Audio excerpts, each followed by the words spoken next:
Halo semua, perkenalkan kami dari kelompok 9 mata kuliah Sistem Pengendalian Manajemen kelas B jurusan Akuntansi Universitas Diponegoro. Kami akan membahas mengenai materi performance measurement atau pengukuran kinerja. Tak kenal maka tak sayang, inilah anggota kelompok 9. Yang pertama ada Alam Suprobo, Amara Diani Renisha, Aulia Zahra, Hani Nur,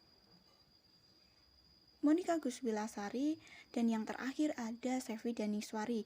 Untuk materi yang pertama akan disampaikan oleh teman saya, Sevi. Kepada saudara Sevi dipersilahkan.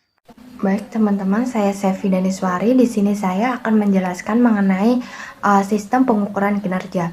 Sebelumnya saya akan menjelaskan terlebih dahulu mengenai apa sih sistem pengukuran kinerja itu.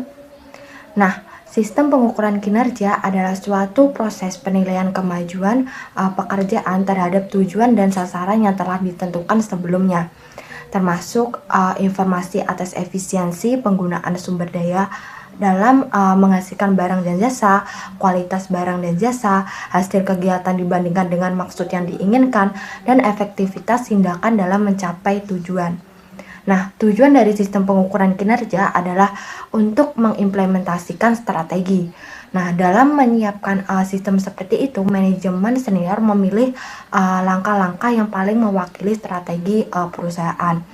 Nah, langkah-langkah ini dapat dilihat sebagai faktor penentu keberhasilan saat ini dan masa yang akan datang. Jika ukuran-ukuran ini meningkat atau membaik, berarti perusahaan telah mengimplementasikan strateginya. Keberhasilan strategi perusahaan tergantung pada ukuran kinerjanya. Jadi dapat disimpulkan sistem pengukuran kinerja hanyalah sebuah mekanisme yang meningkatkan kemungkinan organisasi akan berhasil menetapkan strateginya. Nah, selanjutnya berikut ini adalah bagian mengenai konsep sistem pengukuran kinerja. Yang mana seperti yang kita ketahui bahwa sistem pengukuran kinerja itu mengimplementasikan strategi terkait apa yang nantinya mendapatkan imbalan, harus benar-benar diperhitungkan apa yang penting dan harus diukur dan apa yang diukur dan akan dilakukan. Nah, selanjutnya saya akan menjelaskan mengenai keterbatasan sistem pengendalian keuangan. Tujuan penting dari perusahaan bisnis adalah untuk mengoptimalkan pengembalian pemegang saham. Namun, mengoptimalkan profitabilitas jangka pendek tidak selalu tentang pengembalian pemegang saham yang optimal, karena nilai pemegang saham mewakili nilai bersih sekarang dari pendapatan masa depan yang diharapkan. Nah, selanjutnya saya akan menjelaskan mengenai bahaya analisis tahunan. Seiring waktu, kebutuhan akan umpan balik dan pengendalian manajemen yang berkelanjutan mengharuskan perusahaan untuk mengukur dan mengevaluasi kinerja unit bisnis setidaknya setahun sekali.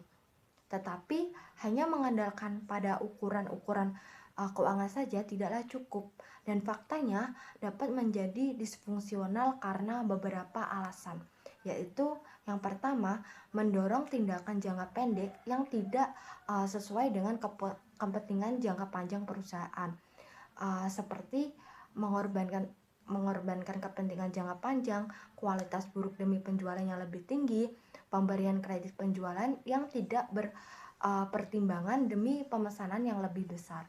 Yang kedua, manajer unit bisnis tidak melakukan tindakan yang berguna bagi laba jangka panjang guna memperoleh laba jangka pendek. Misalnya, manajer mungkin tidak melakukan investasi yang menjanjikan keuntungan jangka panjang karena merugikan hasil keuangan jangka pendek. Contoh umumnya seperti manajer melakukan investasi dolar yang tidak memadai dalam penelitian dan pengembangan. Investasi R&D ini harus dibebankan pada tahun terjadinya, tetapi manfaatnya hanya muncul di masa yang akan datang. Nah, sekali lagi, manajer mungkin tidak mengusulkan investasi berisiko, investasi yang arus kas masa depannya memiliki banyak ketidakpastian, karena ketidakpastian arus kas mengurangi kemungkinan memenuhi target keuangan jangka pendek. Dengan kata lain, manajer dapat mengusulkan investasi yang sifatnya aman, yang menurut menurutnya mungkin dapat menghasilkan arus kas masa depan yang memadai daripada proyek berisiko tinggi yang dapat menghasilkan pengembalian tinggi. Nah, selanjutnya yang ketiga, menggunakan laba jangka pendek sebagai satu-satunya tujuan dapat mengganggu atau mendistorsi komunikasi antara manajer unit bisnis dengan manajer atas atau manajer senior, seperti hanya bersedia mengejar target yang mudah tercapai. Dan jika manajer unit bisnis dievaluasi berdasarkan anggaran laba mereka, kemungkinan manajer akan lebih memilih menetapkan target laba yang dapat mereka penuhi dengan mudah, yang mengarah ke data perencanaan yang salah bagi seluruh perusahaan. Karena laba yang dianggarkan mungkin lebih rendah daripada jumlah yang sebenarnya dapat dicapai. Dan juga manajer unit bisnis mungkin enggan untuk mengakui bahwa mereka mungkin kehilangan anggaran laba mereka sampai terbukti bahwa mereka tidak dapat mencapainya. Ini tentu saja dapat menunda tindakan korektif. Dan yang keempat, yang terakhir, pengendalian keuangan yang ketat akan mendorong manajer untuk memanipulasi data. Contohnya, yang pertama, manajer memilih metode akuntansi yang meminjam laba masa depan. Yang kedua, manajer mengubah data yang menyebabkan akurasi data menurun. Sekian presentasi dari saya, selanjutnya akan dijelaskan oleh teman saya. Terima kasih. Halo, di sini saya Aulia. Di sini saya akan menjelaskan mengenai simpulan ukuran kinerja. Nah, sebenarnya itu kita tuh mengandalkan ukuran keuangan saja itu tidak cukup untuk memastikan strategi akan dijalankannya dengan sukses. Nah, solusinya adalah mengukur dan mengevaluasi. Manajer unit bisnis menggunakan berbagai ukuran seperti non-finansial dan finansial. Nah, ukuran non-finansial itu mengacu pada pendukung implementasi strategis sebagai faktor kunci kesuksesan atau indikator kinerja utama. Nah, perpaduan pengukuran finansial dan non-finansial pada kenyataannya dibutuhkan di semua tingkat organisasi. Pentingnya bagi eksekutif senior untuk melacak tidak hanya ukuran finansial yang menunjukkan hasil keputusan masa lalu, tetapi juga ukuran non-finansial yang menunjukkan indikator utama kinerja masa depan. Nah, baik, selanjutnya kita akan menjelaskan mengenai pertimbangan umum. Campuran ukuran finansial dan non-finansial itu sangat diperlukan dalam sistem pengendalian manajemen. Nah, dikarenakan satu ukuran tidak dapat mengontrol sistem yang kompleks dan terlalu banyak tindakan kritis mempunyai sistem yang kompleks tak terkendali. Nah, perbaikan kinerja keuangan juga harus mempertimbangkan perbaikan non-finansial seperti memerhatikan peningkatan penjualan melalui peningkatan order atau komisi tenaga kerja penjualan. Nah, sekarang kita akan menjelaskan mengenai kartu skor berimbang atau balance scorecard. Adalah contoh dari sistem pengukuran kinerja, di mana menurut para pendukung pendekatan ini, unit bisnis itu harus diberikan tujuan dan kemudian diukur dengan 4 perspektif, yaitu keuangan, misalnya itu margin, keuntungan, nah pelanggan itu misalnya pangsa pasar, bisnis internal, misalnya itu retensi karyawan, dan inovasi dan pembelajaran, yaitu presentasi produk penjualan dari produk baru. Nah, setiap ukuran pada balance scorecard ini membahas aspek strategi perusahaan. Nah, dalam menciptakan balance scorecard ini, eksekutif itu harus memilih campuran pengukuran yang akurat dengan mencerminkan faktor-faktor penting yang menentukan keberhasilan strategi perusahaan. Ya, lalu yang menunjukkan bagaimana ukuran non-finansial mempengaruhi hasil keuangan jangka panjang dan memberikan pandangan luas terhadap status perusahaan saat ini. Nah, selanjutnya kita akan menjelaskan mengenai pengukuran kinerja pertimbangan tambahan, di mana sistem pengukuran kinerja ini mencoba untuk memenuhi kebutuhan pemangku kepentingan berbeda dari organisasi dengan menciptakan perpaduan ukuran strategis seperti hasil dan ukuran pendorong, ukuran keuangan dan non-keuangan, dan ukuran internal dan eksternal. Nah, selanjutnya kita akan menjelaskan mengenai hasil dan ukuran pendorong, di mana hasil pengukuran ini menunjukkan hasil dari strategi, misalnya itu peningkatan pendapatan, di mana hasil itu disebut dengan lagging indicator dan ukuran pendorong itu disebut dengan leading indicator. Nah, itu mereka tuh menunjukkan kemajuan bidang utama dalam menerapkan strategi. Nah, Ukuran hasil dan pendorong ini terkait erat. Jika ukuran hasil menunjukkan ada permasalah, tetapi ukuran pendorong menunjukkan bahwa strategi telah diterapkan dengan baik, ada kemungkinan besar bahwa strategi tersebut perlu diubah. Ukuran finansial dan non-finansial, di mana organisasi telah mengembangkan sistem yang sangat canggih untuk mengukur kinerja keuangan. Nah, sayangnya seperti yang banyak ditemukan di perusahaan Amerika Serikat selama tahun 1980, tetapi banyak industri yang didorong oleh perubahan di bidang non-keuangan, seperti kualitas dan kepuasan pelanggan yang pada akhirnya berdampak pada kinerja keuangan perusahaan. Nah, meskipun mereka menyadari pentingnya ukuran non-keuangan, banyak organisasi itu telah gagal memasukkannya ke dalam tinjauan kinerja tingkat eksekutif mereka. Nah, itu karena ukuran ini cenderung jauh lebih canggih daripada ukuran keuangan dan manajemen senior kurang mahir dalam menggunakannya. Baik teman-teman, saya Monica Guswilasari. Di sini saya akan melanjutkan presentasi dari rekan saya. Di sini saya akan membahas beberapa hal. Yang pertama itu yang sesuai dengan atau yang sudah tertera di layar. Ini adalah slide pertama yang akan saya bahas, yaitu mengenai internal dan external measures atau pengukuran internal dan eksternal. Di sini bisa sama-sama kita lihat adalah bentuk timbangan.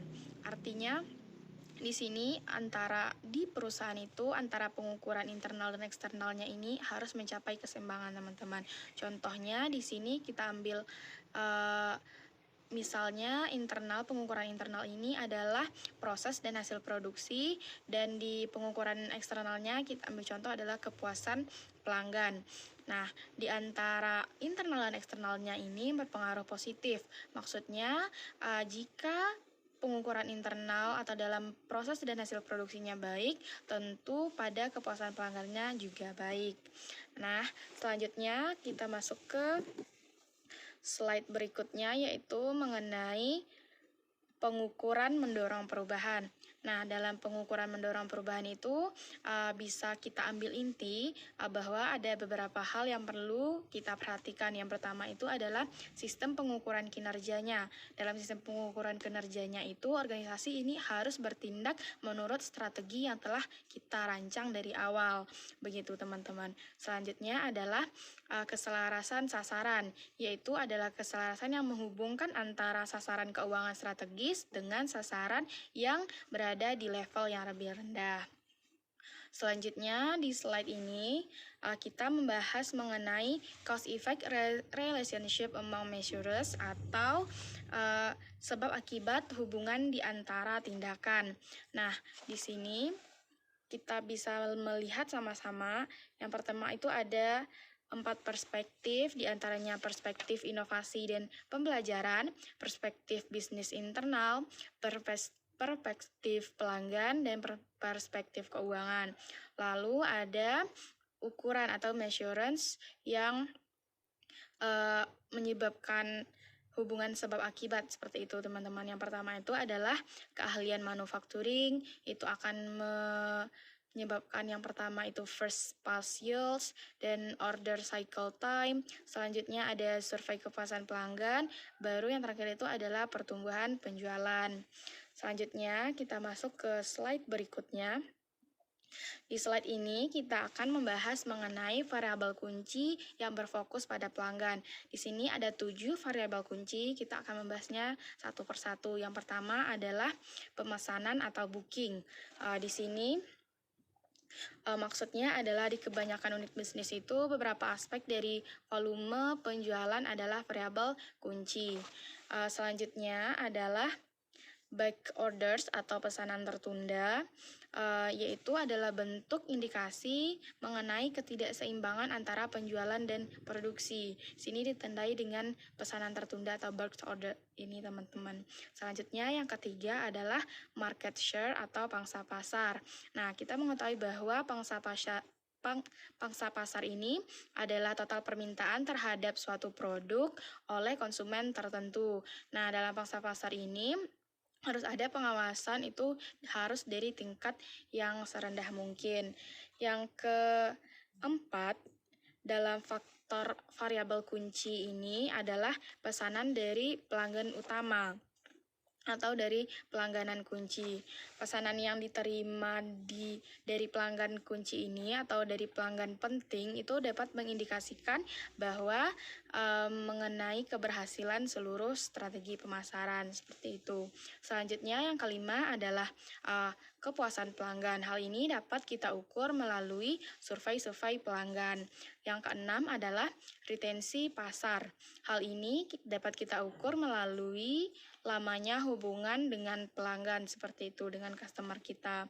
Yang ketujuh adalah dalam customer atau fokus key variables-nya ini adalah loyalitas pelanggan.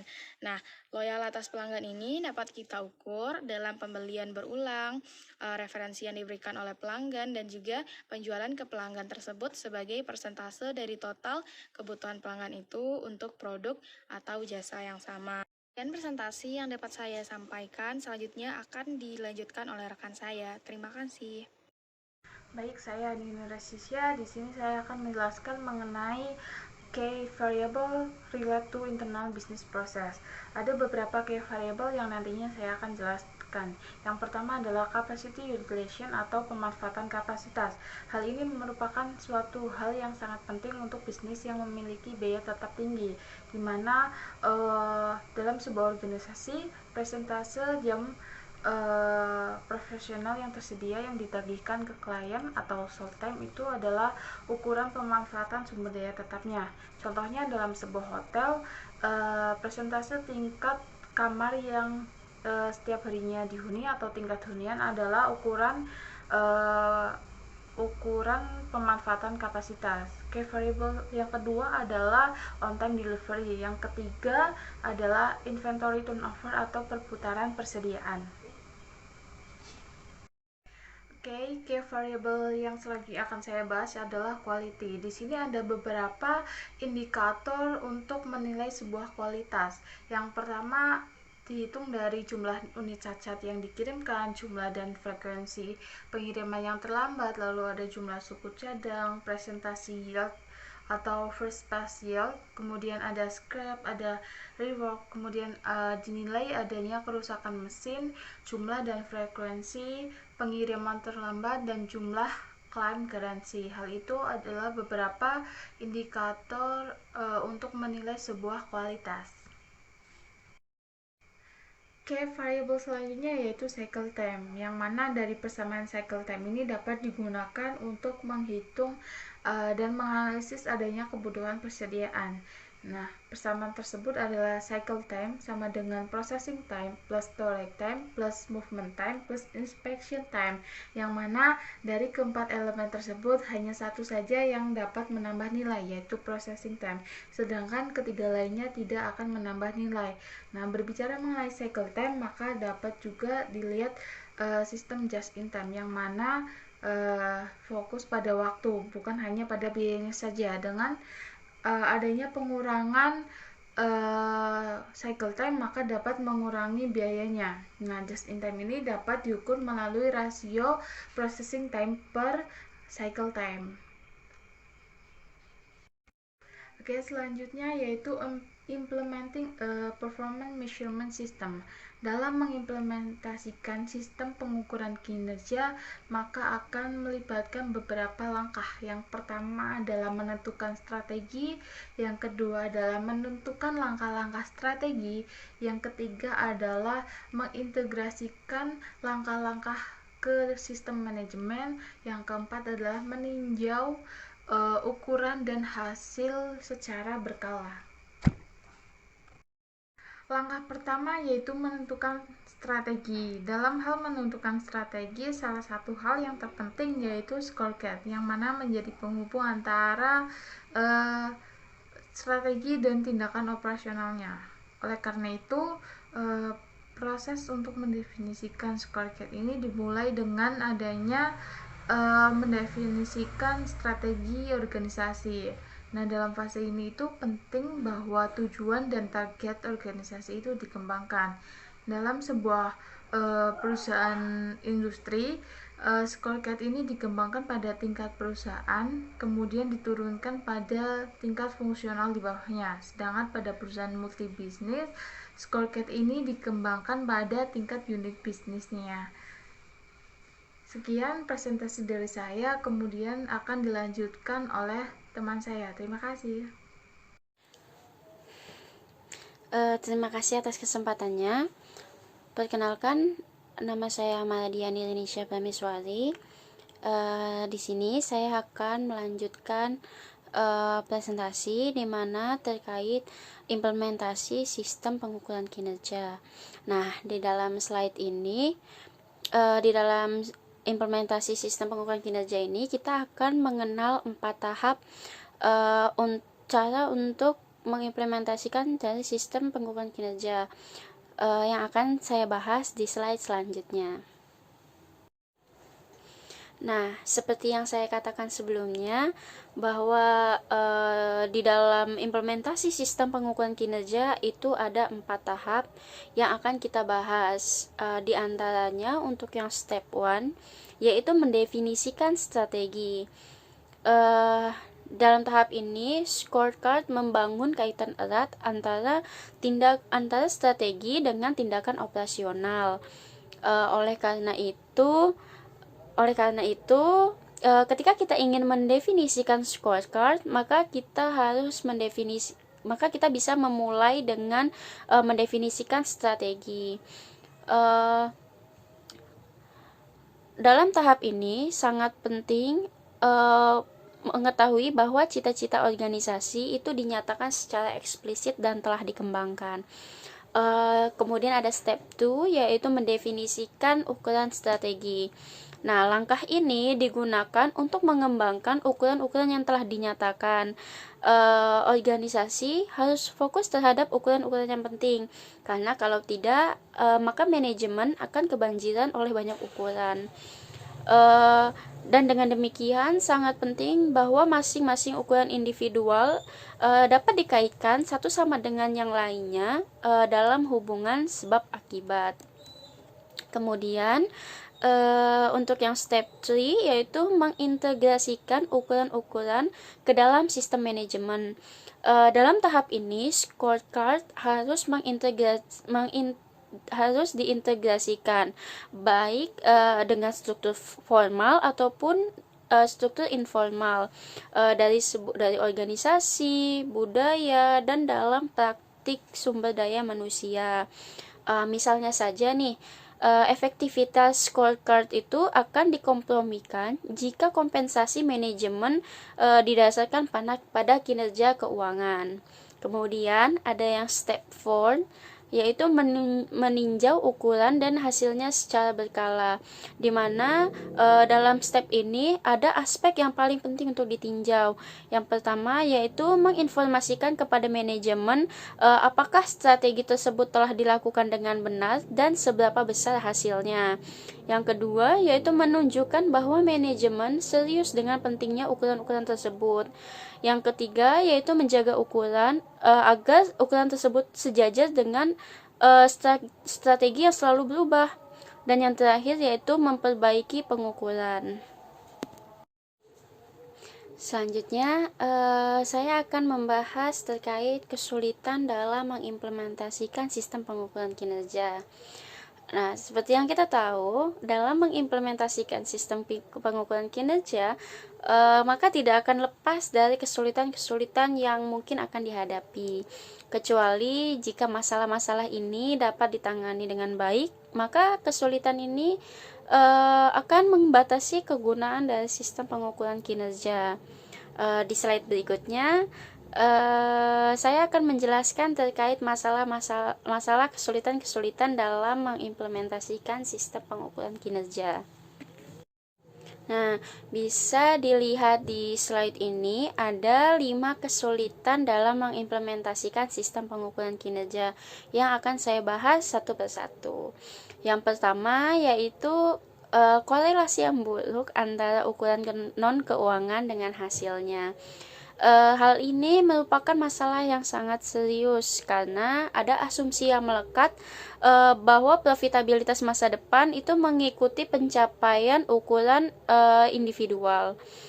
Sederhananya, tidak ada jaminan bahwa profitabilitas akan mengikuti pencapaian target di bidang non-keuangan manapun. Untuk permasalahan yang kedua yaitu terpaku pada hasil keuangan, di mana pemegang saham adalah orang-orang yang vokal dan dewan direksi seringkali memberikan tekanan atas nama mereka. Tekanan ini dapat membebani pengembalian jangka panjang yang tidak pasti dari ukuran non keuangan. Manajer senior sendiri seringkali diberikan kompensasi berdasarkan kinerja keuangan. Nah, yang dikhawatirkan hal ini dapat mengganggu keselarasan tujuan sehingga menyebabkan manajer lebih peduli terhadap ukuran non keuangan dibandingkan ukuran-ukuran lainnya. Untuk permasalahan yang ketiga yaitu ukuran tidak diperbarui. Banyak perusahaan yang tidak memiliki mekanisme formal untuk memperbarui ukuran-ukuran tersebut agar selaras dengan perubahan dalam strateginya. Apa sih akibatnya? Akibatnya perusahaan terus-menerus menggunakan ukuran-ukuran yang didasarkan pada strategi yang lama. Dalam kata lain, ukuran tidak diperbarui dapat menimbulkan kemalasan karena terlalu nyaman menggunakannya. Untuk permasalahan yang keempat yaitu terlalu banyaknya pengukuran. Jika jumlahnya terlalu sedikit, manajer tersebut mengabaikan ukuran-ukuran penting yang memantau pelaksanaan strategi. Tapi jika terlalu banyak ukuran, maka manajer berisiko kehilangan fokus karena manajemen berusaha mencoba untuk melakukan banyak hal pada satu waktu atau pada waktu yang bersamaan. Sementara kesulitan yang terakhir yaitu yang kelima, yaitu kesulitan dalam menetapkan trade-off. Nah, beberapa perusahaan itu menggabungkan ukuran keuangan dengan non-keuangan dalam satu laporan, kemudian memberikan bobot pada masing-masing ukuran. Tapi kebanyakan scorecard tidak memberikan bobot yang eksplisit kepada masing-masing ukuran. Nah, tanpa pembobotan ini maka akan sulit untuk menentukan pertukaran antara ukuran keuangan dan non keuangan. Sekian presentasi yang dapat saya sampaikan, akan dilanjutkan oleh rekan saya. Terima kasih. Saya Alam Suprobo di sini akan melanjutkan penjelasan mengenai praktik pengukuran. Nah, teman-teman bisa perhatikan tabel di samping, yaitu tabel mengenai survei pendapat perusahaan tentang praktik pengukuran. Nah, pada tabel tersebut memberikan informasi tentang apa yang sebenarnya diukur oleh perusahaan, baik kualitas yang dirasakan dari pengukuran ini ataupun ukuran mana yang dikaitkan dengan kompensasi. Masuk ke poin yang pertama, yaitu jenis pengukuran, yang mana pada studi ini menemukan bahwasannya 76% dari perusahaan yang merespon itu memasukkan ukuran keuangan, operasi, dan kepuasan pelanggan dalam tinjauan manajemen reguler. Sedangkan 33%-nya mengindikasikan untuk memasukkan langkah-langkah perubahan dalam tinjauan manajemen. Poin yang kedua mengenai kualitas pengukuran, itu pada tabel menunjukkan bahwasannya ukuran kinerja keuangan adalah satu-satunya ukuran yang dianggap berkualitas, terkini, dan terkait dengan kompensasi. Nah, sebagian perusahaan yang merespon memiliki ukuran operasi dan kepuasan pelanggan. Poin yang ketiga, hubungan ukuran dengan kompensasi. Sebagian besar sistem manajemen itu menghubungkan ukuran keuangan dengan kompensasi, seperti halnya yang ditunjukkan pada tabel sebelumnya dari perusahaan yang disurvei gitu, sekitar sepertiga menggunakan kepuasan pelanggan dan kurang dari 1/4 menggunakan langkah-langkah inovasi dan perubahan untuk mendorong keputusan kompensasi. Materi yang selanjutnya adalah kontrol interaktif. Nah, teman-teman bisa memperhatikan tampilan 11.4, 11.5, dan 11.6. Peran utama dari pengendalian manajemen adalah membantu melaksanakan strategi.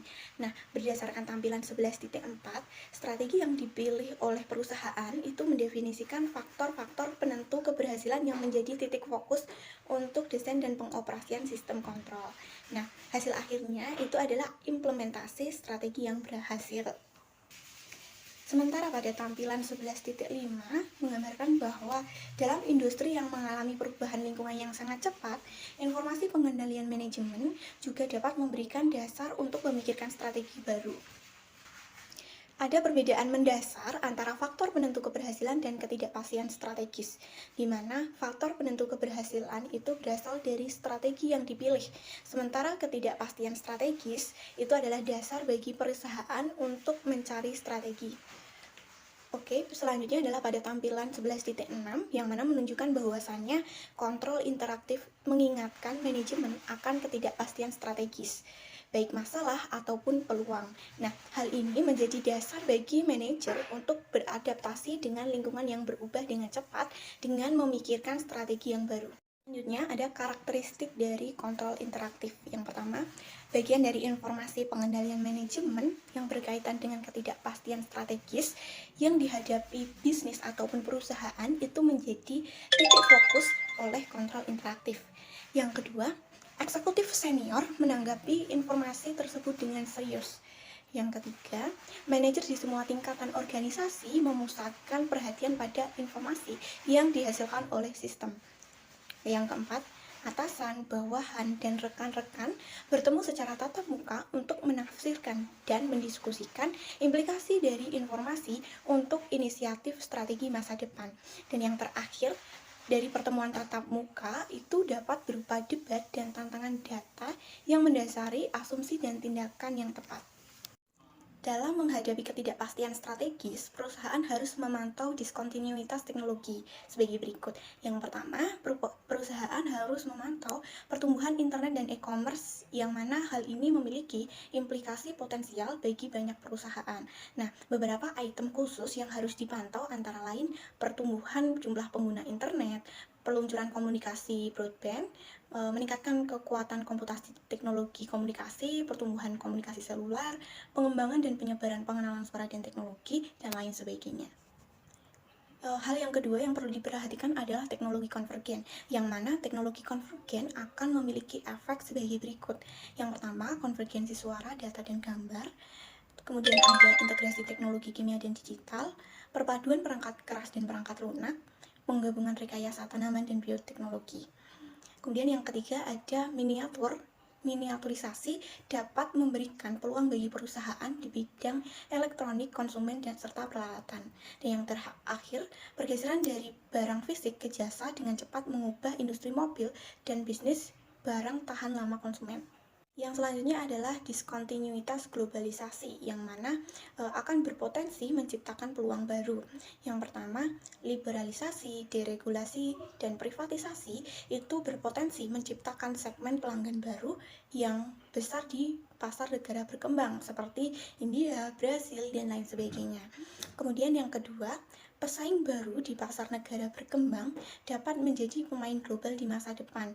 Misalnya, daftar pesaing global yang muncul di India termasuk Invoice, Ranbaxy, Reliance Industries, dan Tata Group. Kepembahasan yang terakhir, sebelum digunakan sebagai sistem kontrol interaktif, subsistem harus memenuhi beberapa kondisi berikut. Yang pertama, data yang terkandung dalam subsistem harus jelas dan sederhana agar pengguna memahami dan mampu menafsirkan. Kemudian, yang kedua, subsistem harus berisi data tentang ketidakpastian strategis, yang mana sistem manajemen proyek perusahaan berisi data tentang teknologi yang muncul dalam pengiriman obat, dengan demikian pengguna sebagai kontrol interaktif. Yang ketiga, data dalam subsistem harus membantu perusahaan mengembangkan strategi baru. Misalnya, jika Amazon bermaksud untuk memperluas logistik distribusi fisiknya ke India gitu, perusahaan perlu memantau dengan cermat kira-kira variabel berikut yang berkaitan dengan pasar India apa saja, dan jumlah komputer pribadi yang terjual, penetrasi telepon, dan jumlah koneksi internet. Baik teman-teman, itu tadi presentasi dari kelompok 9. Sebelum menutup presentasi, kami akan menyampaikan quote dari Najwa Shihab yang berbunyi, "Namun kuliah bukan hanya tentang IPK belaka, tapi tentang orang-orang yang kita temui, pengalaman yang kita jalani, memori yang kita buat, skill yang kita latih, dan pemahaman yang kita dapatkan." Sekian presentasi dari kami, terima kasih atas perhatiannya, sampai jumpa di lain waktu.